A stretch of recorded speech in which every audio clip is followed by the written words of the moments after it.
गर्मी में 5 जुगाड़ू बहू का नदी वाला पेड़ का ससुराल।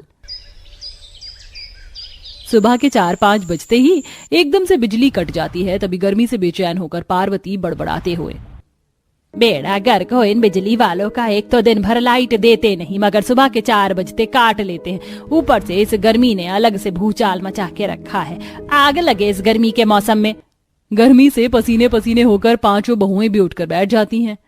गुंजा बहू दरवाजा खोल दे, गर्मी से मन बड़ा बेचैन बेचैन सा हो रहा है, थोड़ा मटके का ठंडा पानी भी पिला देना।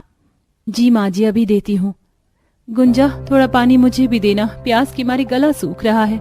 जी जेठानी जी। जैसे मटके का ढक्कन वो हटाती है तो मटका खाली देखकर, मटका तो पूरी तरह खाली पड़ा है, एक बूंद पानी भी नहीं बचा है, मगर रात में तो आधा मटका पानी भरा था। सुधा बहू इतनी तगड़ी गर्मी पड़ रही है, मिट्टी का मटका है, पानी सोख लिया होगा। इस टाइम नदी का पानी एकदम ठंडा होगा, भर कर ले आना और नहा धो भी लेना। हाँ चलो, थोड़ी देर में सूरज की किरण फूट जाएगी, उससे पहले नहा लेंगे, क्योंकि उजाला छाते लकड़हाट भी जंगल में लकड़ी काटने के लिए डेरा जमा लेंगे तो दिक्कत होगी। दरअसल पार्वती इतनी गरीब थी कि केवल छत के नाम पर कच्चा खांचा था, घर में हैंडपंप भी नहीं लगा था, जबकि पड़ोसी अच्छे खासे पैसे वाले रहे। सबके घरों में मोटर का कनेक्शन भी लगा था, जिसके हर वक्त मीठा पानी आता था, लेकिन कोई एक बूंद पानी देने को राजी नहीं था। मजबूरन 5 बहू मीलों दूर गर्मी के मौसम में नदी से नहाने धोने खाने हर कामों के लिए आश्रित थी। हाँ, अब जाकर शरीर में ठंडक पड़ी है। सच में इस नदी का पानी इतना ठंडा रहता है कि डुबकी लगाकर सारी गर्मी उड़न छू हो जाती है। इस गैर बरसाती गर्मी में ये नदी हम 5 बहुओं का इकलौता सहारा है, नहीं तो नहाने के लिए कहाँ जाते हम। देखो अंधेरा साफ हो गया है, गुंजा जल्दी से नदी से निकल आओ। पता नहीं सूरज देवता भी सवेरे सवेरे खजूर की तरह टपक जाते। अच्छा भला हम छबक छबक के नहा रहे थे, हमारा बस चले तो नदी किनारे घर बसा ले। गुंजा नदी का कोई भरोसा नहीं होता, कब इस नदी का पानी शांत रहे, कब प्रलय आ जाए। किरण नदी से मटकी भरती है और 5 जंगल से होते हुए घर की तरफ चल देती हैं। बाहर की तुलना में जंगल के अंदर कितनी ठंडक है। इस जंगल के अंदर पेड़ पौधों की तादाद ज्यादा है और इतनी छायादार पेड़ है जिसे धूप की किरण नहीं पड़ती है। तभी फुलवा थोड़ी दूरी पर एक पुराने पेड़ से पत्ते झड़ते देखती है। अभी तो पतझड़ का मौसम भी नहीं है, फिर इस पेड़ के पत्ते क्यों निकल रहे हैं। फुलवा हर एक पेड़ अपने ऋतु में फल देते हैं। अभी गर्मी का मौसम चल रहा है, इसलिए देखो सब आम के पेड़ पर बौर लगे हैं, थोड़े दिन में आम ही लग जाएगी। सही है, फिर थोड़ी आम चुनकर अचार डाल लेंगे, कभी कभी सब्जी खरीदने के पैसे नहीं होते तो अचार से काम चल जाएगा। तभी रत्ना 2 लकड़हारों को बांस की लकड़ी काटते देखती है। अरे रघु, इस बांस की टहनी तो पूरी तरह से कच्ची है, मंडप बनाने में काम नहीं आएगा, इसे यहीं छोड़ दे। तभी रत्ना का जुगाड़ू दिमाग चलता है।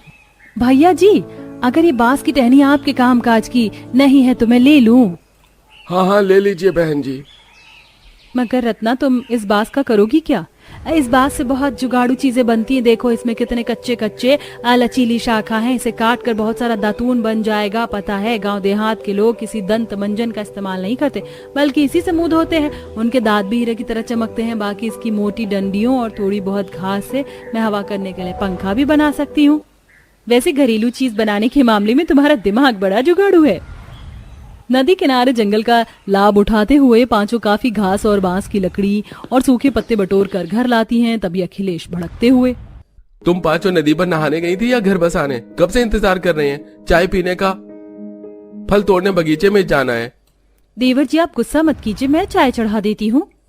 रहने दीजिए भाभी, पहले ही देर के चक्कर में आज मक्खन चंद से गाली खानी पड़ेगी।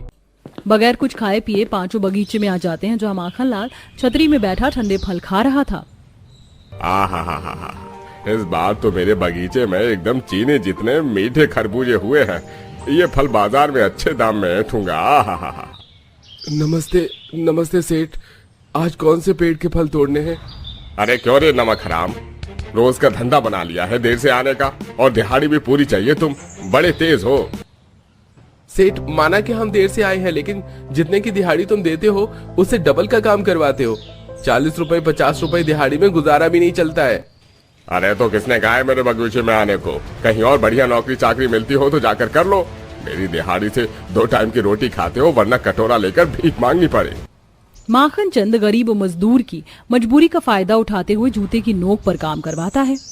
अब मेरे सिर पर क्यों खड़े हुए हो? तुम दोनों फल की बोरी लदाओ, ट्रक में और तुम दशहरी मालदे आम तोड़ जाकर। सब भयंकर गर्मी में बगीचे में काम करने लगते हैं। तभी तेज आंधी तूफान उठता है और मौसम खराब होने के साथ बारिश चालू हो जाती है। हमारा मकान कितना कच्चा कमजोर हो गया है कि जो थोड़ी सी बूंदाबांदी भी नहीं सह पाता और छत टपकने लगती है। सीधा बहू एक बाल्टी भंडार कोने के पास लाकर लगा दे, चूल्हा भीग रहा है। माँ जी सारी बाल्टी बर्तन सब लगा दिया, कुछ भी नहीं बचा है लगाने के लिए। तभी तूफान में मकान की छत उड़ जाती है। बरसात में भीगते पांचों घर लौटते हैं। ये घर में इतना सारा पानी कहाँ से भर गया? अरे कब से बोल रही थी मैं तुम सबको छत पक्की करवा लो।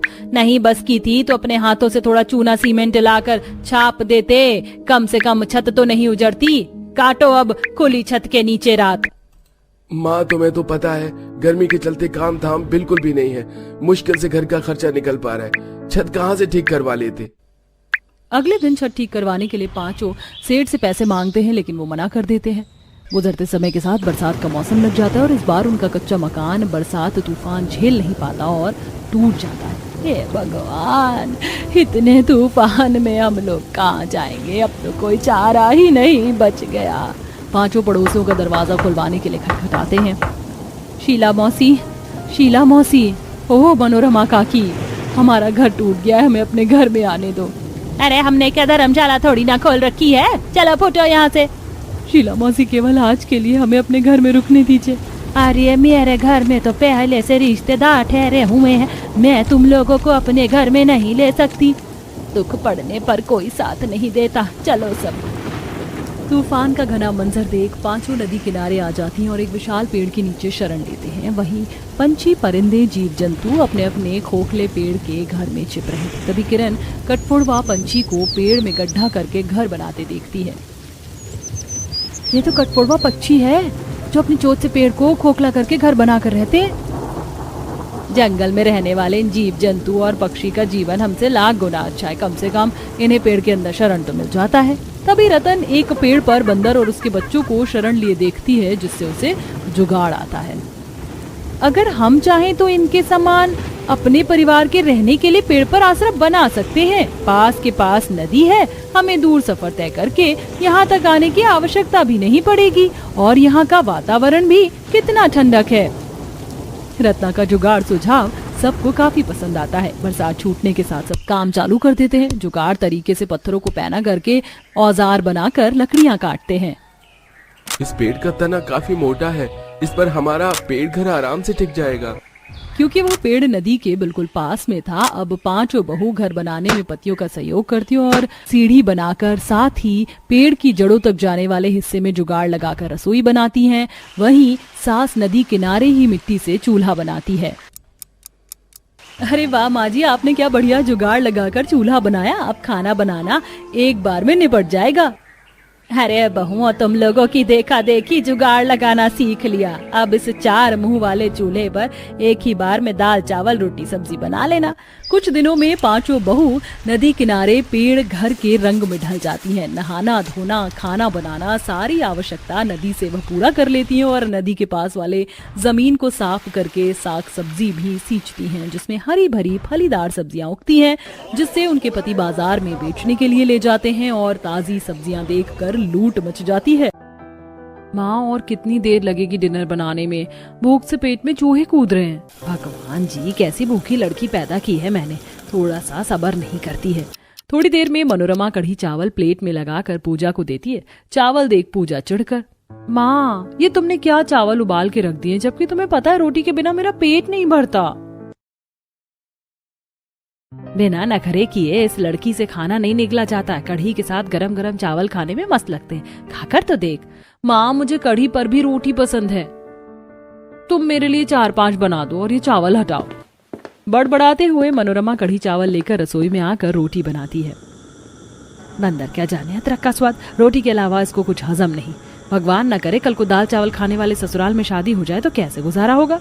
पूजा को रोटी खाने के शौक में मनोरमा उसकी शादी के लिए परेशान रहती थी। कुछ दिनों में पंडित जी केशव प्रसाद के घर में रिश्ता लगवाते हैं, जो कि आज देखा देखी करने आते हैं। नमस्कार बहन जी। नमस्ते जी, नमस्ते। आइए सब लोग। पिताजी, ये चावल की बोरी और दाल कहाँ रख दें? ये चावल का कट्टा और 10 किस्म की दाल आपके खातिर लाए हैं। वो क्या है ना, हमारे यहाँ के हलवाइयों ने दुकान नहीं खोली थी कि मिठाई खरीद सके, इसलिए अपनी दुकान से दाल चावल ले आए। नहीं रिश्तेदारी में खाली हाथ जाना अच्छा थोड़े ना लगता है। जी जी बिल्कुल बेटा, यहीं कोने में रख दीजिए। दोनों परिवार वाले आपस में बातचीत करते हैं। वहीं पूजा के मन में खिचड़ी पक रही थी। ये देखा देखी करने जाने में दाल चावल कौन लेकर जाता है? दाल में कुछ तो काला है। बहन जी, खुद से अपनी तरफदारी करना अपने मुंह मियाँ मिट्ठू बनने जैसा लगता है, मगर खानदानी खाते पीते बनिया जात से है। चावल का तो हमारा सालों से कोटा चल रहा है। बाकी किराने की दुकान भी डाल रखी है, होलसेल दाल की दुकान है। मनोरमा बहन, इस परिवार में शादी करके आपकी पूजा खूब सुखी रहेगी। सोचने विचारने में समय व्यर्थ मत कीजिए। देखिए जी, मुझे आपका परिवार जच गया। मेरी बेटी खाने की जरा शौकीन है, इसलिए खाता पीता परिवार ढूंढ रही थी। अब तो लगे हाथ कुंडली मिलवाकर मुहूर्त भी निकलवा लीजिए। कुछ दिनों में धूमधाम से शादी होकर पूजा ससुराल आती है। अब देखना यह है कि 10 तरह की दाल चावल खाने वाले ससुराल में पूजा का पेट भरेगा या बेचारी रोटी खाने को तरस कर रह जाएगी। जेठानी राशि चावल का कलश रखकर, प्यारी देवरानी जी, कलश के चावल को अच्छे से गिराना। हमारे यहाँ मान्यता है कि चावल जितने बिखरते हैं घर में अन्न धन की बरकत होती है। जी दीदी, ये क्या कम है कि चावल दाल का कोटा खोल रखा है। पूजा जैसे ही गृह प्रवेश करती है भूख से पेट गुड़गुड़ करने लगता है। एक तो मैंने खुद की शादी में सही ढंग से खाना नहीं खाया। कैमरे वाले ने सारा फोकस मेरी थाली पर घुसेड़ दिया था। मिस्सी रोटी, नान रोटी, लच्छा पराठा, कितनी वैरायटी की रोटी थी, खा भी नहीं पाई, तरस के रह गई। थकान के चलते सब अपने कमरे में आराम करने चले जाते। इसी प्रकार अगला दिन चालू होता है। इस कढ़ाई पनीर का टेक्सचर कितना खिलकर आया है। फटाफट से आटा गूंथकर नमक वाली कचौरी बना लेती हूँ। मेरे हाथ की कढ़ाई पनीर पूरी खाकर ससुराल वाले उंगलियां चाटते रह जाएंगे। पूरी बनाने के लिए पूजा हर दराज, मसालेदानी सब में आटा ढूंढती, मगर कहीं नहीं मिलता।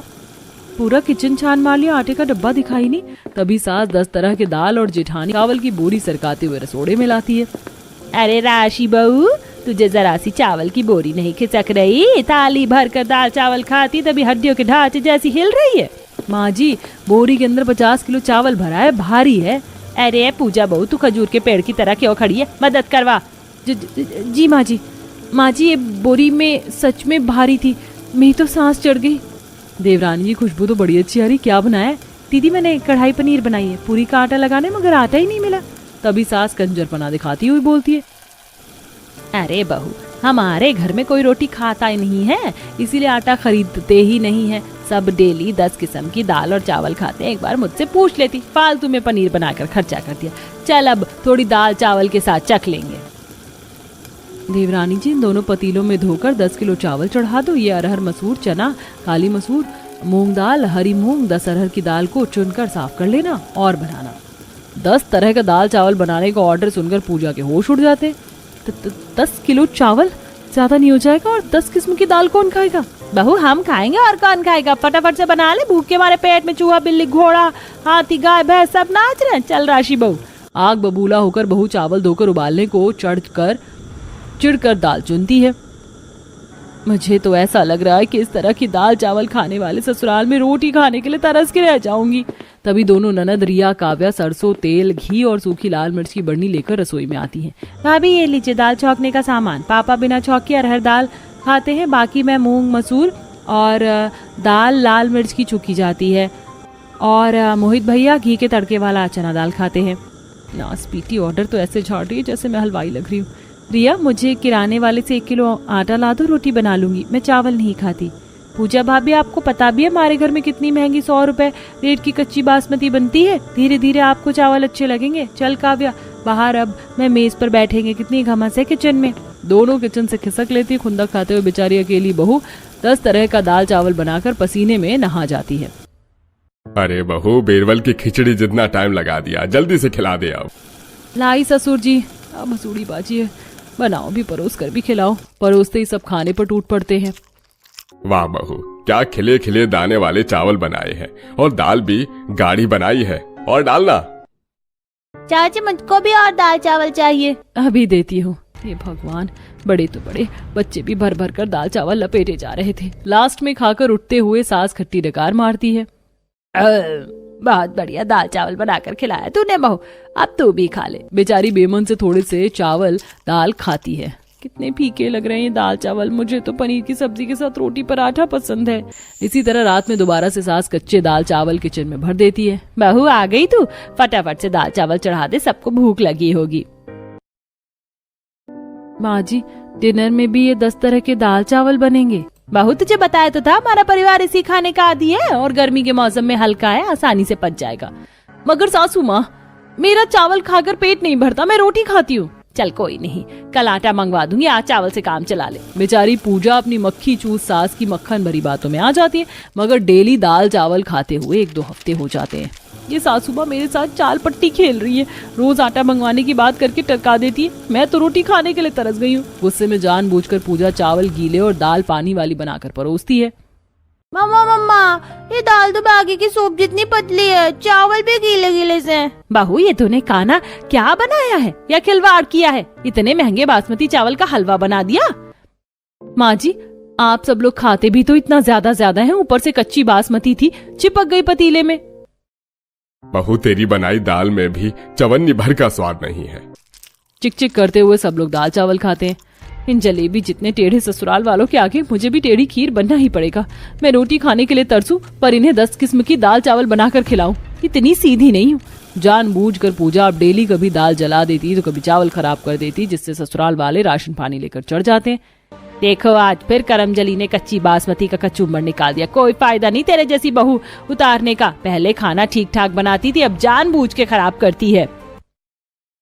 माँ जी, जब आप लोगों ने समझदारी नाम की चीज नहीं है तो मुझे टेढ़ा रास्ता अपनाना पड़ा।